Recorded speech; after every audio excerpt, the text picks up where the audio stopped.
रहमानिर्रहीम। अस्सलाम वालेकुम नाजरीन, मैं हूं महरीन सप्तैन और देख रहे हैं आप मेरा यूट्यूब चैनल। नाज़रीन, आज की ये वीडियो जो है ये इंकिशाफात से भरपूर है सीमा नामी खातून के हवाले से, जिस पर कभी पाकिस्तानी एजेंट होने और कभी भारतीय एजेंट होने का इल्ज़ाम लगता है, लेकिन अब बात निकल कर कुछ यूँ सामने आती है कि ना वो पाकिस्तानी एजेंट है ना वो भारतीय एजेंट है, बल्कि सीमा जो है एक ऐसा कैरेक्टर है जो बेराहरवी का शिकार है, जो आप कहिए कि एक तरह की ऐसी खातून है जो ज़हनी तौर पर इतनी ऑब्सेस्ड है अपनी ज़ात के साथ कि उसको अपनी ज़ात से आगे कुछ भी नज़र नहीं आता। उसके लिए इश्क और मोहब्बत जो है वो सिर्फ उसकी ज़ात को खुश करने के ज़रिए है। ये कैसे मैं आपको कह रही हूँ, ये बात मैं आपको उन तमाम इंटरव्यूज़ की बुनियाद पर कह रही हूँ जो दिए हैं सीमा को कुछ जानने वालों ने।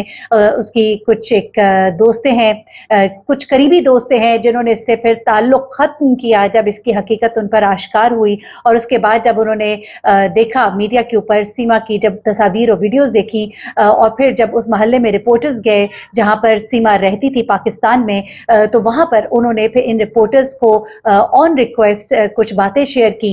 कुछ ने चेहरे छुपाकर, कुछ ने चेहरे दिखाकर। ये इंटरव्यूज आज आपको इस वीडियो में मैं दिखाऊंगी और आप सुनिए और जानिए कि सीमा किस किस्म का कैरेक्टर था। सबसे पहले तो सीमा की हमसाई में रहने वाली एक खातून जो कि उसको बहुत पुराना जानती थी, उसने सीमा के किरदार के बारे में, सीमा की हरकतों के बारे में कुछ इंकिशाफात किए। मैं ज्यादा डिटेल नहीं देती, आप उसी की जुबानी सुनिए कि सीमा किस तरह के काम करती थी और किन बातों के लिए मशहूर थी। सबसे ज्यादा वो पसंद ये करती है क्रिकेट। पबजी इतनी ज्यादा नहीं करती जितनी ये क्रिकेट को करती है। बहुत बड़ी सैको है? बहुत बड़ी सैको है गेम के लिए। मुझे कोई ज़रूरत नहीं है क्योंकि वो धोखेबाज है। जो हमारे दीन पे बात आई है ना, इसीलिए मैं उसके ख़िलाफ़ हूँ। वो जो धोखा कर रही है पाकिस्तान के साथ और हिंदू के साथ भी कर रही है, वो इसीलिए मैं उसके ख़िलाफ़ हूँ। मुसलमान को छोड़ के वो हिंदू बन गई है। हिंदू के अलावा कुछ और भी बन सकती है, कुछ भी वो कर सकती है। हम बहुत ज़्यादा शातिर है। वो धोखेबाज है, इसीलिए जो अपने मुस्लिम के साथ धोखा कर सकती है वो किसी के साथ भी धोखा कर सकती है।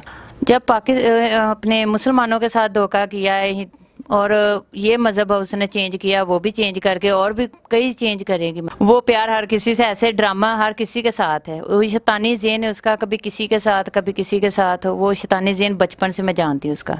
उसके काफ़ी दोस्त थे, वो बचपन से मैं जानती हूँ। जो खुद ऐसा कर सकती वो किसी के साथ, बच्चों को भी वही सिखाएगी ना। जो इंसान खुद जैसी माँ होगी वैसे ही बच्चे होंगे। हज़ारों थे एक के साथ उसने कई कई ड्रामे किए हैं, तो हज़ारों के साथ क्या किया होगा। उसे कहीं भी नहीं सुकून आएगा। वो बगैरत है थी। उसने कहा था कि मैं जा रही हूँ कि मैच देखने, बहुत ज़्यादा।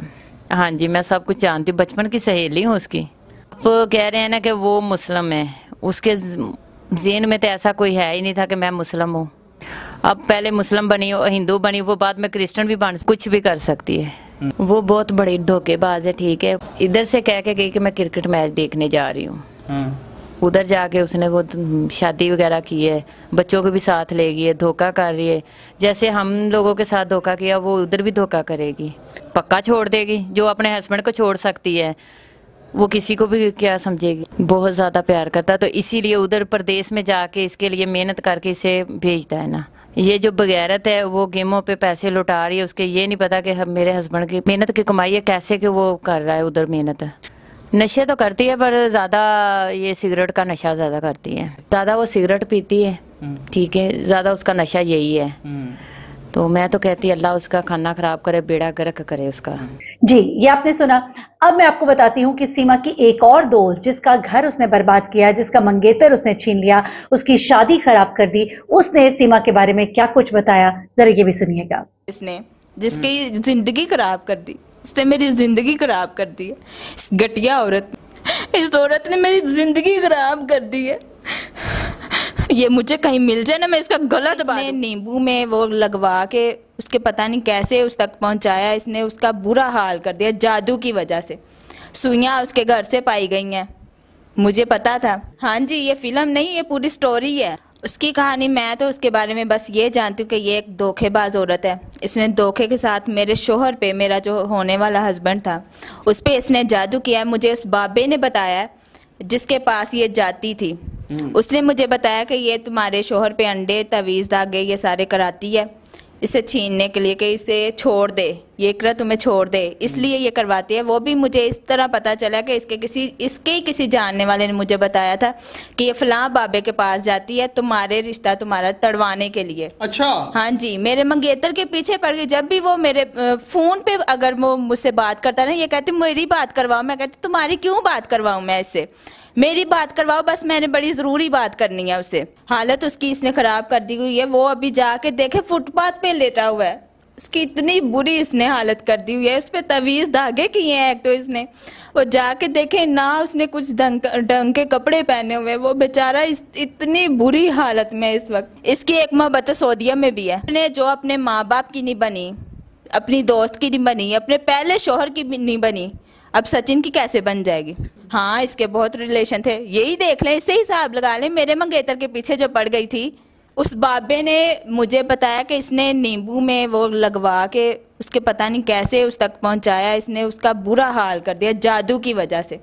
सुइयां उसके घर से पाई गई हैं। ये बड़ी घटिया और जलील औरत है। अब मुझे देखो, मेरी शक्ल देखो, पहचान रही हो मुझे कि भूल गई हो? मुझे भी नहीं अब तुम पहचानोगी। अब वो जाके वहां पे, ये है ही नहीं, ये लड़की पाकिस्तानी तो नहीं है, ये भी राज मैं आपको बताऊंगी। मैं बड़ी बात कर रही हूँ, मुझे सामने ले, लाइव ले, मैं आपको बताऊंगी। ये मुसलमान किधर से है? हाँ, उन पे भी जादू कर सकती है। ये जिसने मेरे मंगेतर को मेरा नहीं रहने दिया, उसको फुटपाथ का कर दिया। इस जलील औरत को देखना, ये आप लोगों को भी नहीं छोड़ेगी। सचिन, तुम भी रेडी रहो, ये तुम पर भी जरूर तवीज़ धागे करेगी। जैसे ये पहले पाकिस्तान आई है, फिर सऊदीया गई है, अब इंडिया गई है। इसको क्रिकेट के बहुत ज्यादा शौक है, वो ही देखने के लिए गई है, ये मैच देखने के लिए गई। जी, आपने ये भी सुना।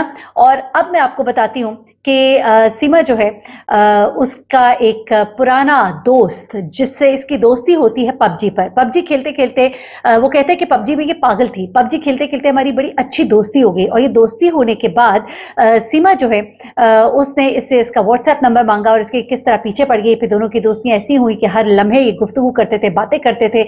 इसी दौरान इस लड़के को पता लगता है कि पबजी पर गेम खेलते खेलते ये और लड़कों के साथ भी इसी तरह की दोस्तियों में है। यानी कि एक इंतहाई किस्म की फ्रस्ट्रेटेड खातून थी जो बहुत ज्यादा इस तरह के ताल्लुकात में यकीन रखती थी और इन चीजों में उसकी कोई हदूद क़यूद नहीं थी।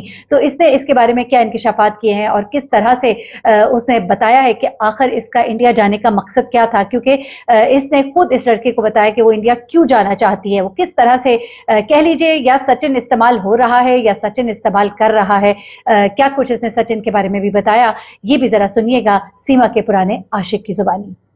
मैं तकरीबन पिछले 2 साल से सीमा को जानता हूँ और बहुत ज़्यादा अच्छे तरीके से जानता हूँ उसे। मैंने अभी आपको मैसेज किस चीज़ के पढ़ाए हैं। वैसे हम ना खेलते थे पबजी, उसे ना बहुत ज़्यादा पबजी का क्रेज़ था।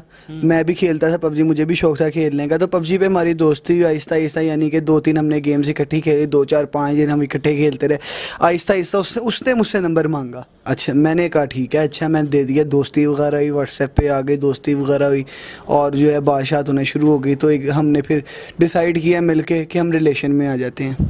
सर जी आगे सुने तो सही, उसने तो मुझसे शादी के वादे भी किए वैसे, जो मैंने भी आपको पढ़ाए हैं। सर वो पंजाब क्या, वो मुझे कह रही थी बस आप वेट करो, मैं लाहौर आ रही हूँ अपना सामान लेके, ये वो मेरे पास इतने तोले सोना है, मैं ये कर दूंगी वो कर दूंगी। मैं अब क्या बताऊँ आपको, बहुत ज़्यादा पागल है वो। हमारे साथ पबजी वगैरह खेलती थी। अब उसका इंडिया जाने का क्या सीन है, क्या मकसद है, मैं आपको बताता हूँ। मैं उसको रग रग से जानता हूँ।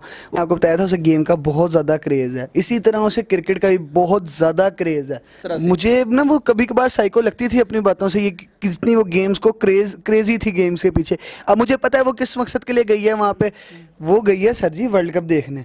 उसको डर लग गया होगा, या तो तुम्हें होगा ना मैं कौन हूँ, जो तुम मुझसे बातें करती होती थी। ये किसी की नहीं है। मैं सबसे पहले इंडिया, हमारा जो भी हमारे मामलात हैं, हमारे दुश्मन है, जो भी हमारे चल रहे हैं उनके साथ जो है। लेकिन मैं सबसे पहले आप लोगों को एक जो है चीज़ बताऊंगा, खुदारा आप इस लड़की से पीछे रहें, आप इसे नहीं जानते। ये अभी पाकिस्तान छोड़ के गई है, सारी ज़िंदगी से पाकिस्तान रहा, पाकिस्तान को बदनाम कर रही है कि सचिन तेंदुलकर की वजह से उसने सचिन नाम के लड़के से किया है वो जो भी किया है। लेकिन सचिन साहब, मैं आपको पहले एक चीज़ मैं आपको कर दूँ, मैं बताता हूँ, मूसा, आरिफ और वो कौन था, असलम और सयान, ये 4 लड़के तो मैंने अपनी कहानी ही पता है। मुझसे सॉरी कह के फिर दोबारा मेरे पास आ जाती थी। गेम खेलती थी कि कितनी दफ़ा उनसे बातें करती पकड़ी गई है। उसे क्या कहूँ, इतनी वो दीनी बनती होती थी कि मैं तो नमाजें 5 वक्त की ऐसे वैसे, सिर्फ क्रिकेट की वजह से गई है। अब पता नहीं इसको आशिक कहेंगे, दोस्त कहेंगे या जो भी कहेंगे, इसकी कहानी तो आपने सुनी। और अब जाते जाते आखिर में मैं आपको सीमा जिस डॉक्टर को चेक करवाती थी और जिस डॉक्टर के पास इसका आना जाना था, एक डॉक्टर हैं, उन्होंने सीमा के बारे में क्या बताया है, सीमा किन बीमारियों का शिकार थी और सीमा को क्या प्रॉब्लम्स थे, और ये प्रॉब्लम्स जो हैं उसको अपनी इन हरकत और सकनात की वजह से थे, जिन गलत हरकतों में वो डूबी हुई थी।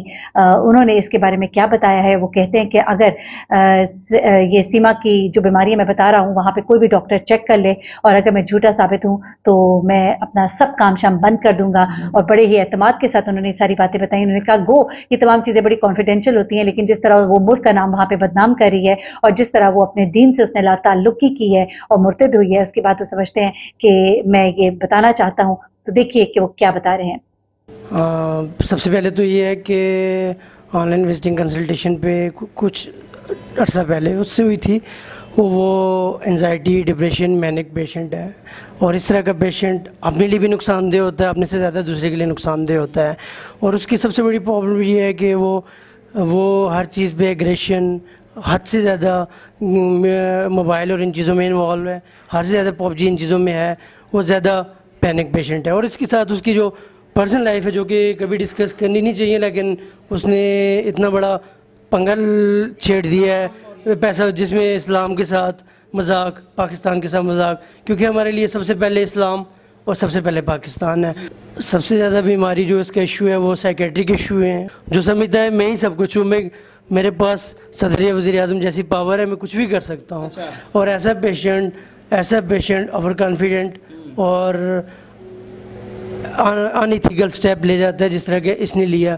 और ऐसा पेशेंट किसी भी वक्त किसी को भी नुकसान दे सकता है। नुकसान ये है कि जो बंदा जो उसकी रुकावट रास्ते में आता है उसको भी डैमेज कर सकता है। इसके रास्ते में इसका मियाँ रुकावट था, आपके सामने है। पहले इसने कोर्ट मैरिज की, कोर्ट मैरिज के बाद जो ही रुकावट में वो आया तो उसको बाईपास करके ये भाग गई। जो अपने आप को ओवर कॉन्फिडेंट, अपने आप को ही ठीक, अपने आप को अरफन मौला समझता है, कुछ भी कर सकता है। इस तरह का पेशेंट खतरनाक तरीन होता है। साइकेट्रिक पेशेंट का एक मैनिक डिजीज़ है, पेशेंट रही है ये मेरी।